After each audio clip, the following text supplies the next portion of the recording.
Good afternoon. I'm Rick Wheeler, and I'm going to talk about a new file system project that we're doing at Versity, which is an open source file system. I'm going to start, just as an overview. How many people here know what file systems they use on their laptops? Raise your hands. It's not embarrassing to say no. Having worked in file systems forever, sometimes I forget which one I put on.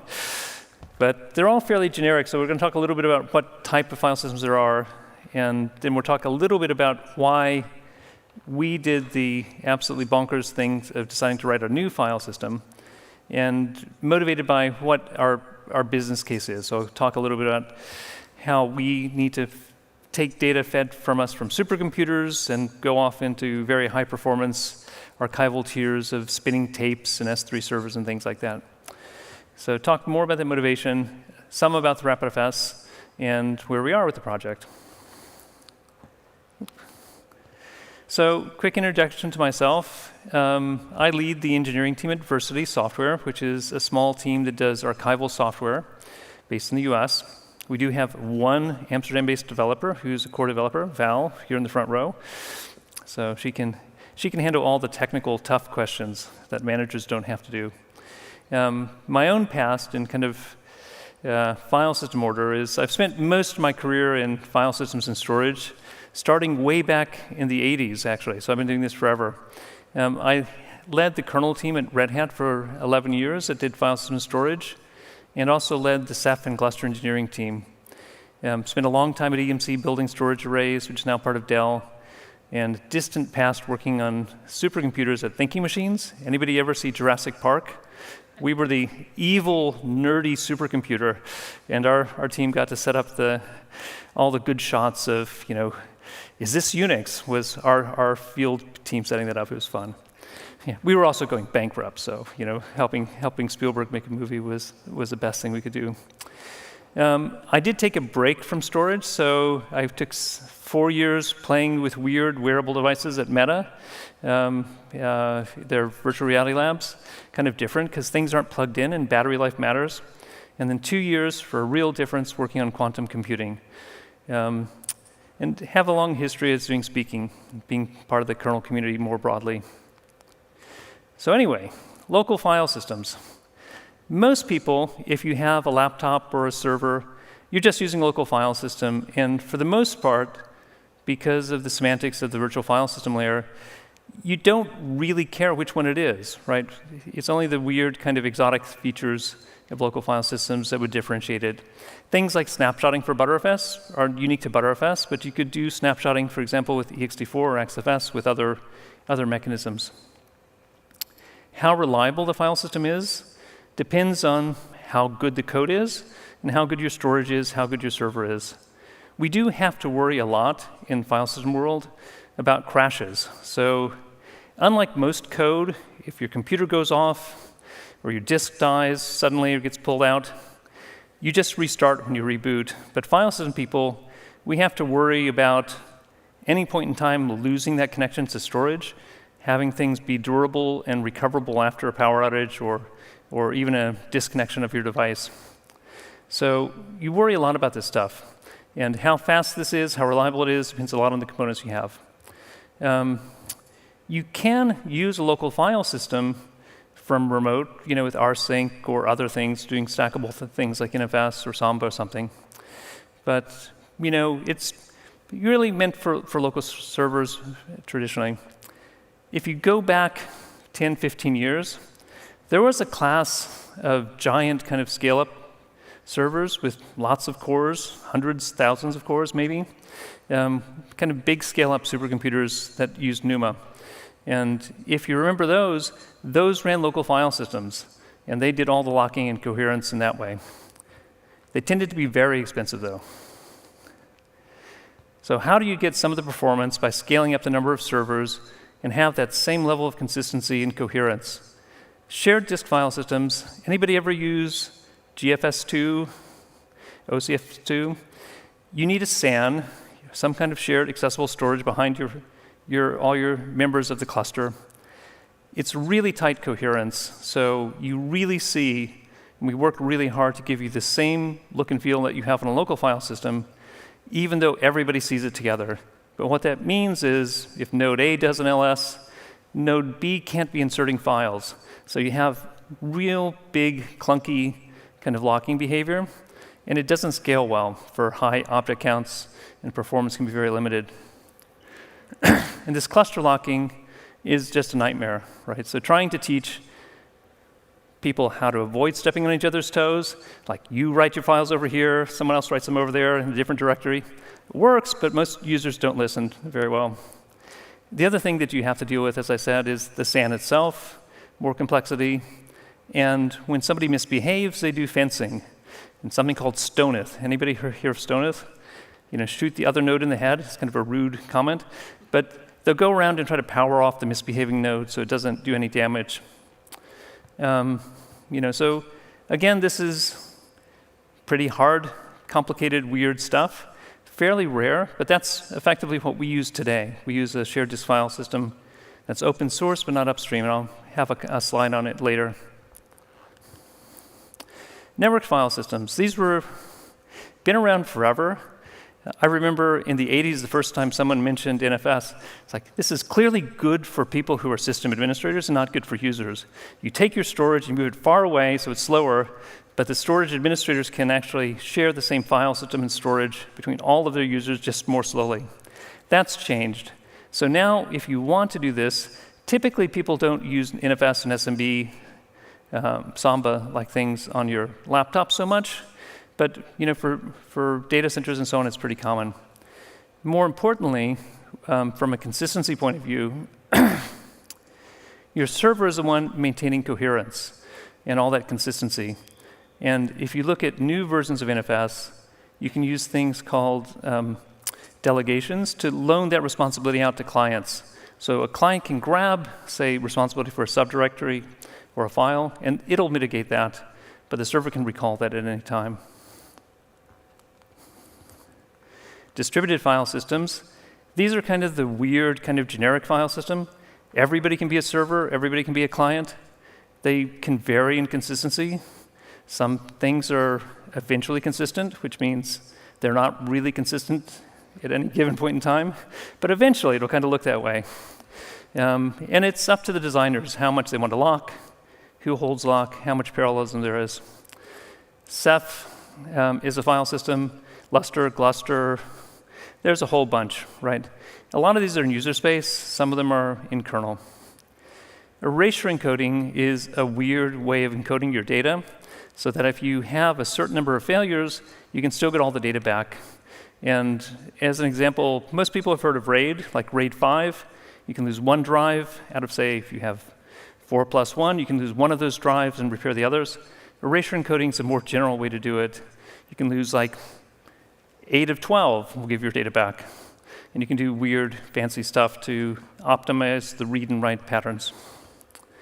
A weird kind of subclass of distributed file systems are parallel file systems.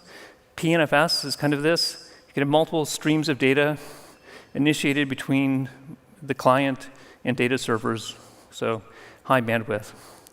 And distributed file systems are what you see in a lot of the supercomputer centers. So what makes us go into the crazy world of making a new file system? So what we do is we try to help users who've they've run out of room with their primary file system. So if you have a big supercomputer data center, your storage is really expensive. At some point, your budget means you don't want to get rid of your data, but you have to migrate it off to something less expensive. So archival storage, with our model, users move the data into us with NFS, rsync, whatever. We do billions of files, and we help, through a policy application, migrate it off to the back end. Some of the tape drives that some of our customers have, they can do 400 megabytes a second per drive. We're talking about 100 of these units. So it's tens of gigabytes coming in, tens of gigabytes per second going out. And once you've moved data off to the back, to the back tier, you can actually truncate that file's blocks. We keep the inode and the metadata, but you don't have to keep the data around itself. So this helps our application tier do things like give me the last 1,000 files that I haven't archived. So we do that. And the back tier could be tape, it could be S3, could be slower, cheaper spinning drives. This is kind of a pictorial view. You can see, supercomputers, things pumping lots of data in through lots of file systems. Users move their data to us. We figure out when and why, based on users' policies, when to move it off to the back end. So ScoutFS is an open source file system we use today. It's a shared disk file system, not in the upstream kernel. It does need shared storage, and that's SAN. It can be complicated to deploy because, again, our customers have to set up a SAN, that shared disk. They have to figure out fencing mechanisms, debug all of that. But it does scale nicely because as you increase the number of servers, you get more bandwidth. We also have built-in ways to track the metadata around the files that you've archived, allowing us to do this really rapid discovery of billions, several billion files in very quick time. And again, these are workloads of hundreds of petabytes of data, billions and billions of files, up to an exabyte of data. So it's quite large. I talked about this a little bit before.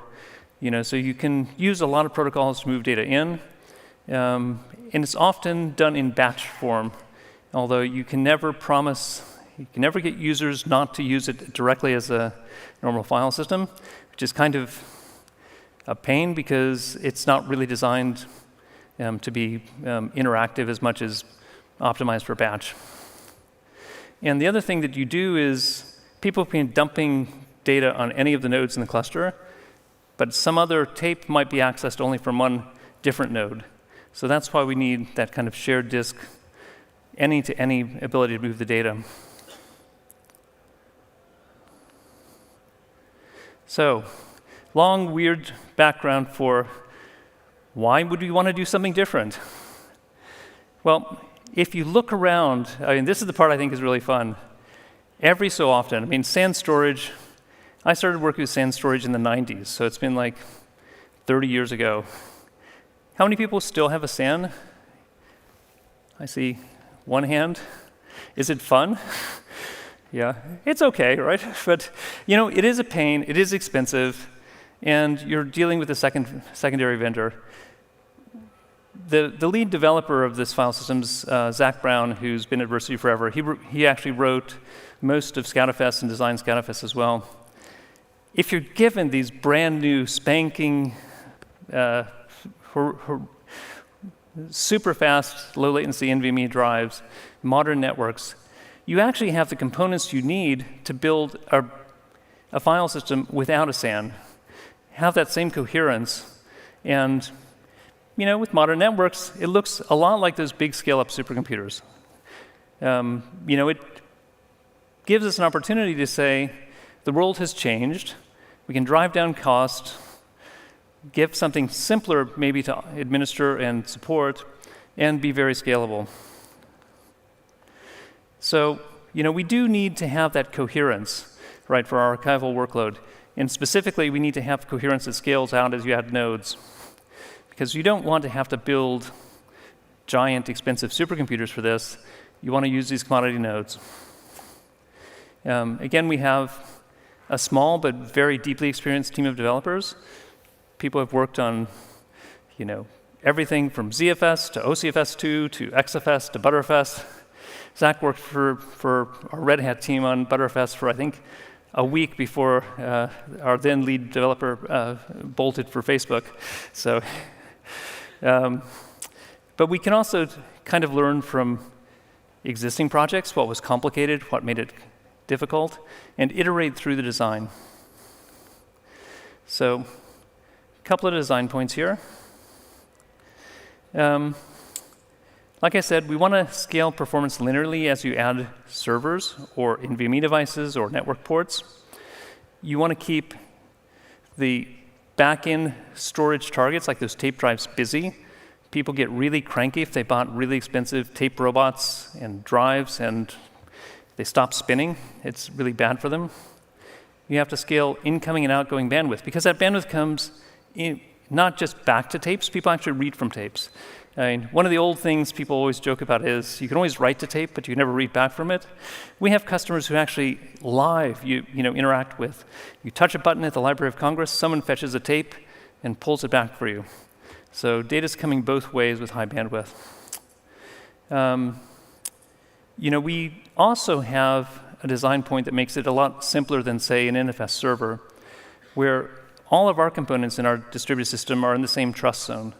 So once you've authenticated as a data source, as a file system client, as a map server, which I'll talk about in a bit, we trust you, right? We're not validating each and every call over the wire. We're not going to think about or even worry about spinning drives or really slow, cranky storage devices, and we need that high-performance switch fabric.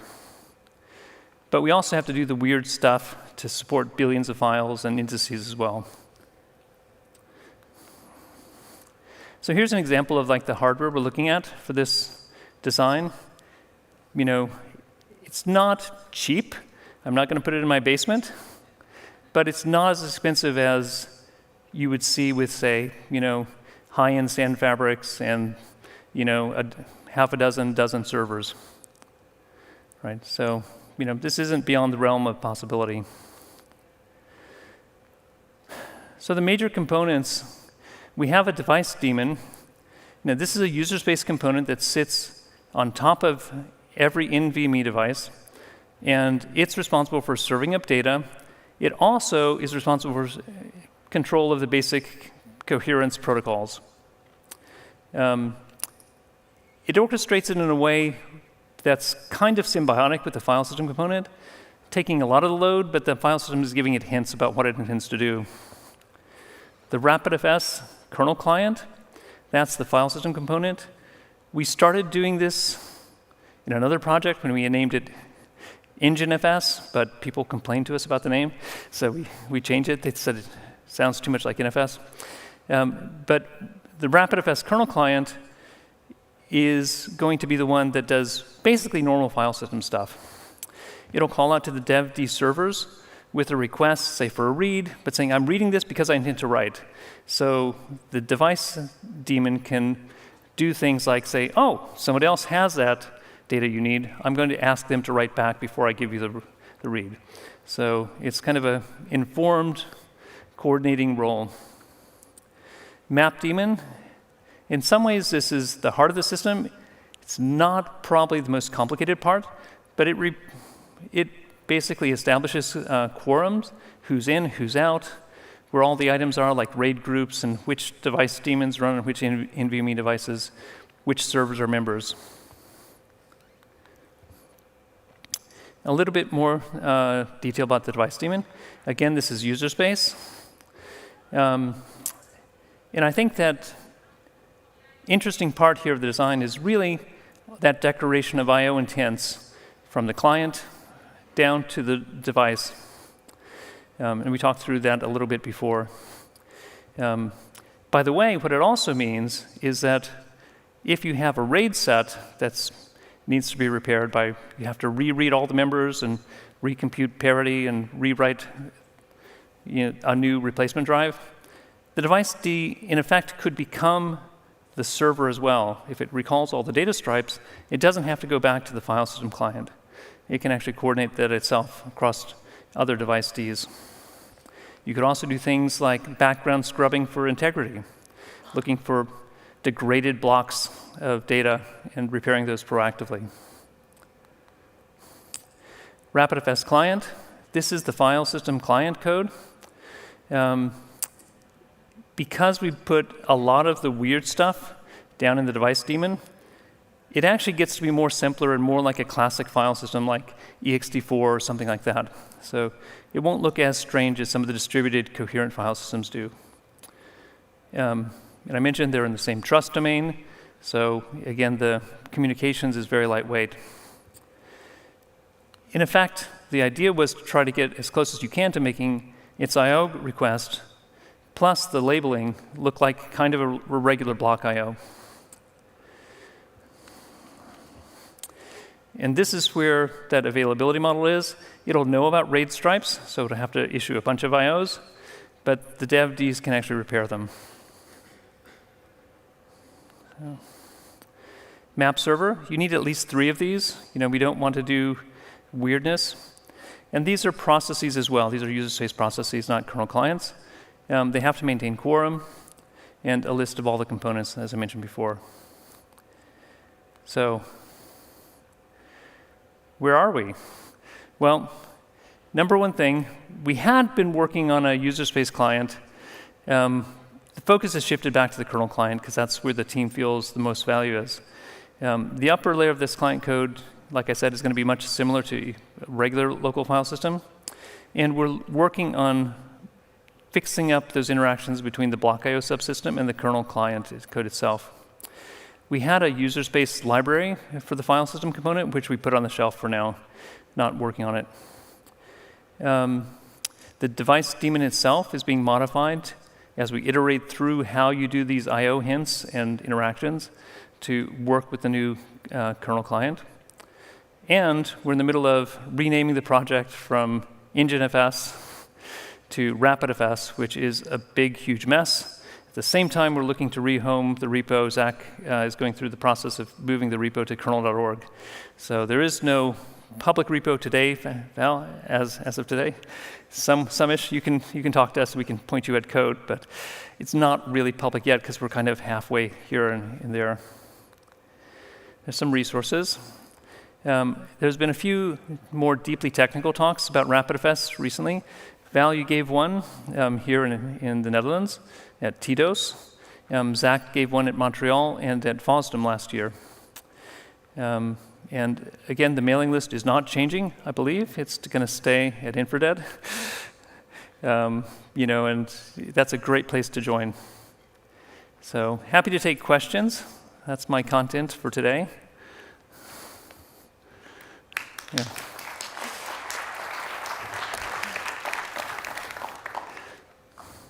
Any questions out there?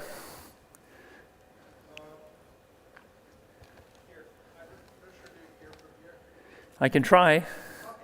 So, what does it speak for rpdfs file system versus SEP file system? What's the? SEP file system or SEP? Oh, what's the difference between this file system and Ceph? Yeah, what speaks an advantage for? Yeah, I think. Well, strange enough, I spent a long time working with the Ceph community as well. They're both great products, and Ceph has massive scalability out beyond, say, a local data center. You can actually spread Ceph between multiple switches. And are you a Ceph user? Yes. Have you enjoyed crush map tuning and tweaking? There's a lot of locality in Ceph. It does scale out. I think we're going to be faster and simpler to maintain, simpler to scale up within our envelope. Ceph will probably still have a design point which is larger than us when we're done, but we will be simpler to set up and buy. That's kind of the goal. Yeah. And we'll do high file system objects better than Ceph is another goal, right? So again, noticing out of those billions of files which objects are new, which ones need to be archived, which ones have been archived, support for offline files.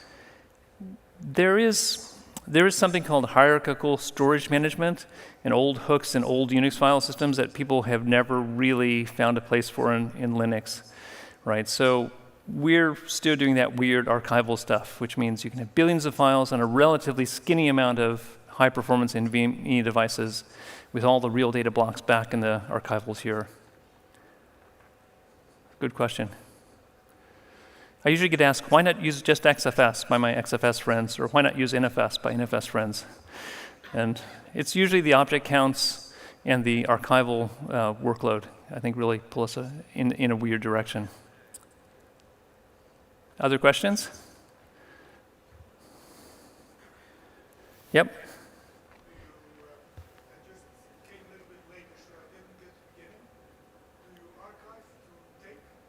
Yep, good question. So what do we archive to? Primary use case for most of our customers is they dump their data into us. We're kind of an appliance, and this is a caching device in some ways, with a policy engine that will migrate back to tape. We actually talk to the tapes directly from user space, issuing SCSI commands from the app, not using this Linux SCSI tape device. But you can also archive out to slower tiers of disk, like if you have whatever cheaper disk than your primary tier, or to S3. But most of our customers are big national labs, weather people, things like that actually write back to tape. Tapes, modern tapes, if I have my numbers right, is 300 to 400 megabytes per second per tape. Customers have up to 100 of these tapes. So looking at what people have asked us to do, it's tens of gigabytes of seconds of writes to tape, tens of gigabytes of seconds reading from tape, and you need to have the ingest into the system as well. How is the tape formatted? Yeah, so this is more of an application level question, but we actually use just a fairly generic tar format so that if you ever lost our software or wanted to read it with regular Linux stuff, you could read it off and dump all the tapes yourself. We don't want to keep your data encoded in some weird binary format or anything.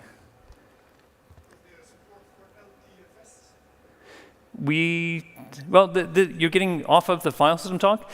Let's talk, you can reach me afterwards, but LTFS is a different file system that tape people have. It's something, we do this thing where we can support other people's formats and read them without modifying them. And then when you rewrite it, we write it in our native formats. But that's a tape format, not a file system format, if that makes sense. More questions? Nice to see at least someone who deals with tape clearly, right? Yeah. Okay, well, thank you very much. And